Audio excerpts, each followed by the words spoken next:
Hello everyone. In last two lecture we discussed boiler troubles like scale and sledge formation, boiler corrosion. Now in this lecture I'm going to discuss caustic embrittlement and priming and foaming. This is also a boiler troubles occur due to presence of some unwanted impurities present in the boiler feed water.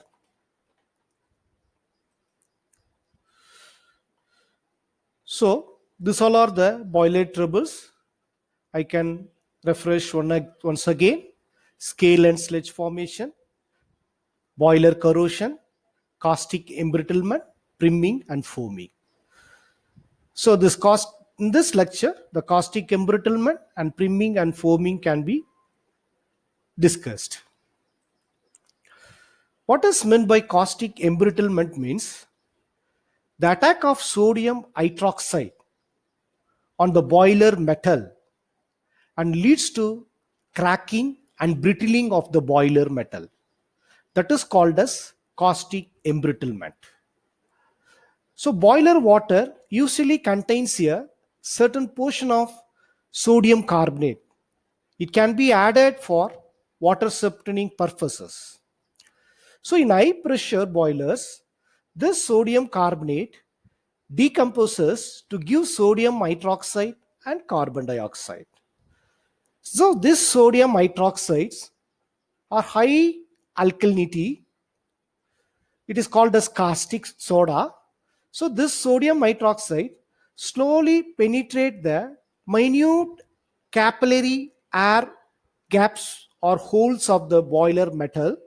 It is a microscopic porous structure. So this sodium hydroxide slowly penetrate through this microscopic porous structure of the boiler metal and react with the iron, form a sodium ferroate. So this sodium ferroates leads to form a cracking and peeling of boiler metal. That is called as a caustic embrittlement. So the caustic embrittlement is caused due to a attack of sodium hydroxide on a boiler metal. Okay.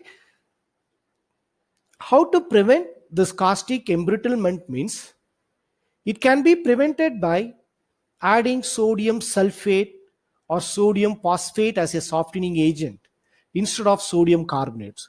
So if you are going for high temperature, high pressure boiler, instead of using sodium carbonate as internal conditioning agent, we use a sodium sulfate or sodium phosphate as a conditioning agent.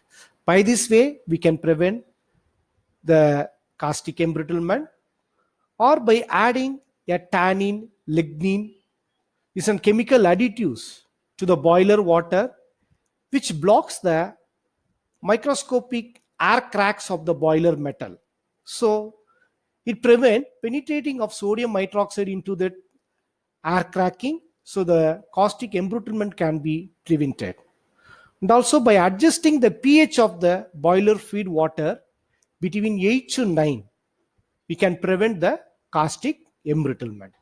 So this is about the causes and preventive measures of a caustic embrittlement.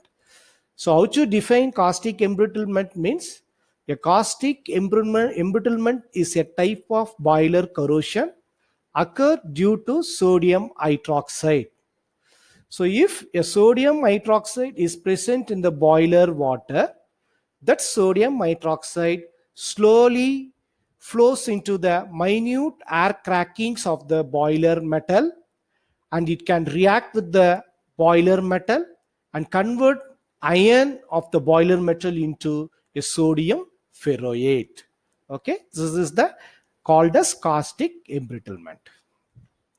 Next you come to the priming and foaming, otherwise it is called as a carryover process.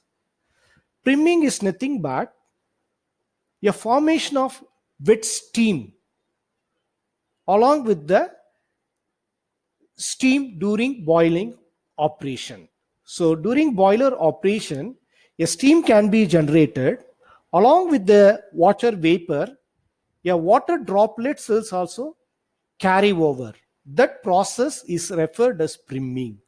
So the production of wet steam is termed as priming. What are the causes of priming means? It may be caused by high steam velocity. High steam velocity means nothing but the production of steam is very fast. The production of steam quantity will be very high. So we can heat very high temperature, we can produce more steam. So due to the high steam velocity, your water droplets is also carry over along with the water vapor and causes a priming. And second one is very high water level in the boiler. Even a slight increase in the water level, there will be some permissible level of water in the boiler. If a slight increase in that level, it leads to priming. And also, improper designing of boiler is also leads to a carryover process. And a sudden boiling of water. So suddenly we can increase the boiler temperature means a sudden boiling of water can be occurred. It leads to a carryover of a wet water droplets along with the steam. So these all are the some of the important causes of priming. So priming is nothing but a production of water droplets along with the steam is called as a priming. This process is called as priming. So how to define a carryover? This carryover is as in many question papers. 2 marks question. This is one of the important 2 marks question. During steam production in the boiler, along with the steam, the droplets of water may carry over with them some dissolved salts and even a sludge material present in the boiler water. This phenomenon is called as a carryover process. So carryover process is nothing but a carrying of water droplets, dissolved salt suspension and sludge material along with the water vapor or steam is called as a carryover process. How to prevent the carryover process means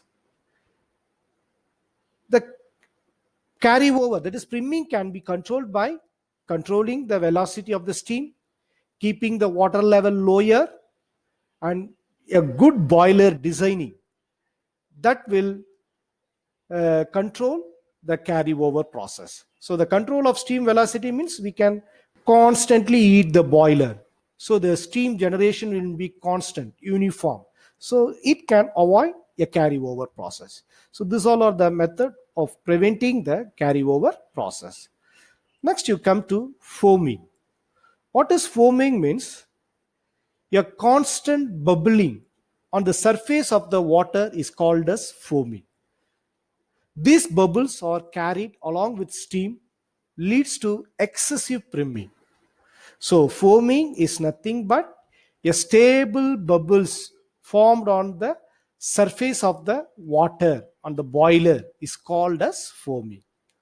What are the main causes of foaming means? Foaming may be caused by presence of oil, grease in the water and finely divided sludge particles. So mainly your organic and oil impurities present in the boiler feed water leads to foaming process. How to prevent the foaming means? Foaming can be prevented by adding suitable coagulant like sodium aluminate, aluminum hydroxide, ferrous sulfate, etc.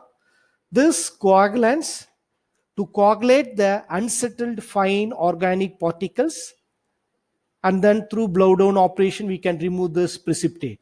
So by this way you can avoid the foaming.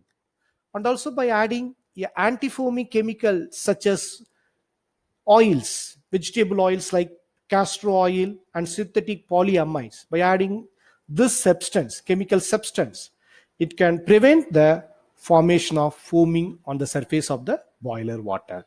So with this I'm going to finish. There are different types of and boiler troubles and what are the reason for that boiler troubles and how to prevent the boiler troubles. Thank you. Thank you for your patient listening. Thank you very much.